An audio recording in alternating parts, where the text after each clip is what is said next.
Hey, what's up? It's Jim, and I just got back from the new film Behind the Candelabra.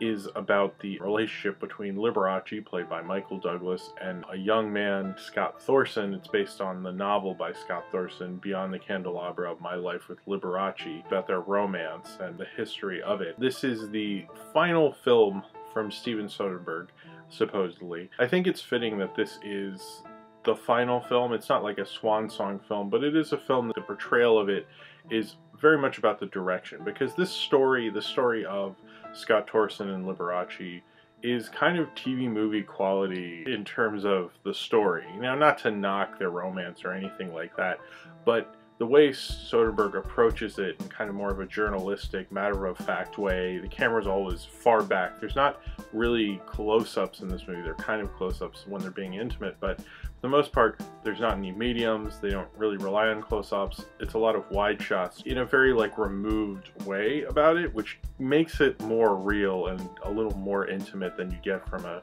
crappy TV movie. I used to watch crappy TV movies and TV movies about celebrities, and they're fun to watch, but they're total crap and kind of salacious crap. And Beyond the Candelabra, because of Steven Soderbergh and the screenplay, it's a lot more than how a lot of people take on a celebrity story like this. I think this is a film that uses the term, it's not what a film's about, it's how it is about it, which is an Ebert quote that I say way too much. But this is really a film that, subject-wise, if you had a lesser director, you would get kind of a normal HBO kind of crappy movie. I mean, HBO movies aren't great. HBO acts like they are, but they're kind of like highbrow TV movies. Beyond the Candelabra is a lot more than that. Now, I understand it wasn't developed as an HBO movie. I mean, it was kind of because it was funded by HBO, but it wasn't, Soderbergh wasn't looking at it like that. He was looking at it as another movie in his filmography, or the final movie, I guess. It's very grown up about this romance, and it's an unconventional romance, not because they're gay or the age difference, because it is kind of a sugar daddy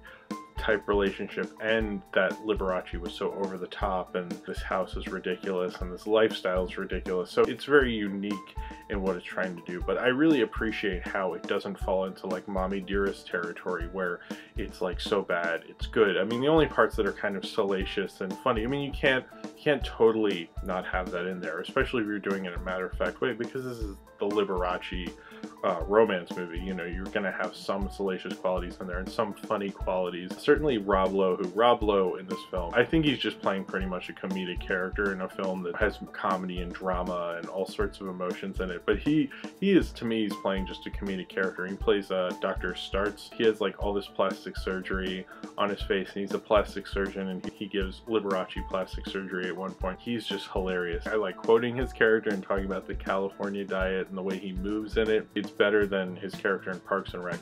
It's my favorite comedic performance I've ever seen from him. He was just hilarious. Rob Lowe was really good in this movie. But how Soderbergh uses the camera is very smart, because it's really, he's adding perspective with the camera. I kind of like cinematography when there's some theory involved. He does do it for the style of the film, but he also does it because of the perspective and the storytelling angle as well. And I think that makes cinematography mean a lot more in a movie. It feels a lot like a 70s film, but more like a film that is influenced by the films of the 70s. And it reminds me a lot of Boogie Nights, where at the beginning of this film, it's a lot more fun. The beginning of their relationship, kind of the disco era at the beginning. It's kind of the late disco era, and it goes into the 80s, but it has that feel of Boogie Nights where everything is great at the beginning and fun, and there's all this money and everyone's having a great time and successful. And then when it kind of falls apart, and drug addiction and the bad part of the 80s, and it's an interesting postmodern kind of way to make a movie about a celebrity, because I think a lot of the way we view films that are about celebrities, it's called Beyond the Candelabra. That sounds quite similar to Behind the Music or something like that, and that he can do it in more of an adult, journalistic, grown-up perspective rather than a salacious TV movie cash-in.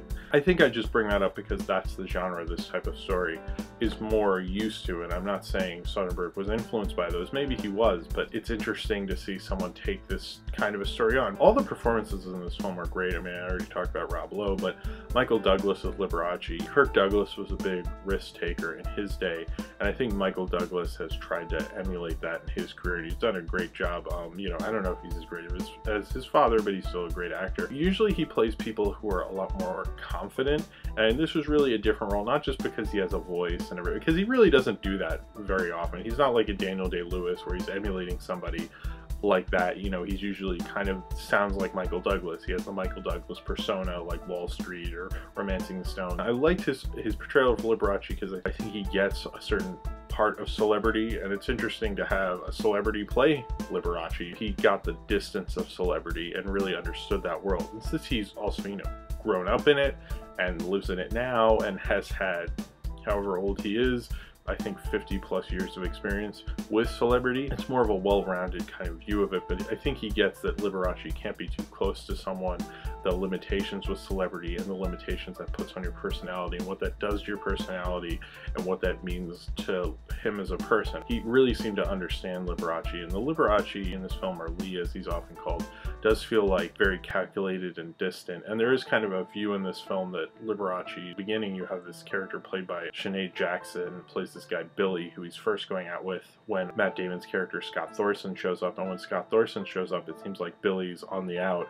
And it's almost like Scott knows that he's going to be thrown out eventually. He really invests himself in these young boys, but eventually they get sick of him, and I think he gets both the quality of why he loves them and why he throws them away as well. And Matt Damon, there's not a lot of actors now who play young. Like, it used to be an old Hollywood thing. You'd have Gary Cooper in Pride of the Yankees. He'd play like younger Lou Gehrig, and it looked like in college, and it looked ridiculous, but that used to happen all the time. Now you just get a younger actor. But in this film, Matt Damon plays Scott Thorson as a 19-year-old, and he doesn't look like a young Matt Damon really, but like how Matt Damon looked when he was young.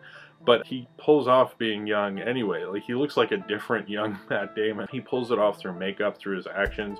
Matt Damon did a great job in this film. It's not the typical role for Matt Damon, but Matt Damon's quite a chameleon when he works with Soderbergh. I mean, in The Informant and in this, he really takes on roles that, not kind of the Bourne stuff or like, you know, the regular stay-at-home dad. This film has really old Hollywood sense to it, like an old Hollywood fame story, like A Star is Born, or a film that actually Kirk Douglas was in, The Bad and the Beautiful. It has that feel about it, that fame is fleeting, and that, you know, there will be someone else will come along and take your place. And this definitely feels like that, because someone will literally come and take your place, because Liberace will have a new young boy. I also liked a lot of the smaller supporting roles. Dan Aykroyd as his manager Seymour, which there are a lot of actors, smaller actors I didn't know were in this, who definitely put a smile on my face. I liked seeing Dan Aykroyd in something. It was actually a role Dan Aykroyd was pretty good at, as well as Debbie Reynolds, who I didn't even recognize as Liberace's mother. Also Scott Bakula, who's another actor when I see I'm like, wow, Scott Bakula, Quantum Leap. And Tom Papa, who is in The Informant as well. And Paul Reiser has a quick role in this, which is weird. It's basically kind of like a biopic and a Hollywood story. Like an old classic Hollywood story, like a George Cukor movie. It's not as genre specific as he usually is. And it does fit into kind of the Magic Mike Haywire thing, where Haywire was a film about a female fighter, and Magic Mike is a movie about male strippers, and he said it was like his twist on heterosexuality. And Beyond the Candelabra, having these two majorly straight persona celebrities, you know, Matt Damon's very much a straight movie star. Michael Douglas, you know, he's bedded all these women in all these movies, Fatal Attraction, Disclosure, Basic Instinct, and then you have them play, you know, Liberace and his lover. It feels like Side Effects doesn't really go as well with that. I like it both as a serious film and kind of a film you could watch with your friends and laugh about. Rob Lowe. Beyond the Candelabra has all the salacious celebrity stuff you want, but it brings definitely an intelligence to it that you don't expect, and it kind of reminds me why Soderbergh was such a good director. Soderbergh was good at capturing both Liberace the person and the psychosis behind celebrity. If someone else makes a celebrity biopic or celebrity romance with this amount of intelligence, I think they will have to look back beyond the Candelabra. He's not fetishizing celebrity, he's really getting at the heart of it and doing it in a matter-of-fact kind of journalistic way, and that's really what made this film kind of really special. So if you have seen Behind the Candelabra and you would like to talk about it, then comment below in the comments and subscribe if you would like to.